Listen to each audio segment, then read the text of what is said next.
Eto mga guys, no, silipin nyo rin po ang inyong system status ngayon. Parang may pa-update na naman si Facebook kasi may nagsend sa akin sa Messenger yung kanyang system status ay meron yellow na dalawa.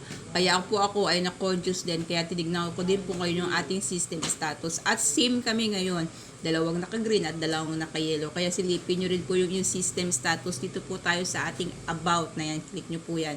At dun sa ating profile transparency, click see all para po makita natin yon. Go to add library mga guys. Click nyo po yan para makita nyo po yung system status nyo kung ganito rin ba ang update ngayon ni Facebook. Ayan, sa totoo lang mga guys.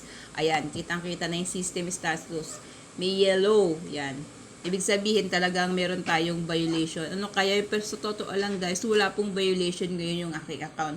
Nawala nga po yung aking warning na i-share ko po yan sa inyo. Pati po yung restriction na matagal na nawala na rin po. Wala po akong copyright issue.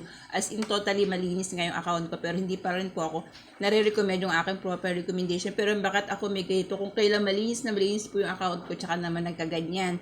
As nung click ko naman po yung view history dun sa baba na yun, okay naman po siya, green naman po siya lahat mga guys, hindi po ba?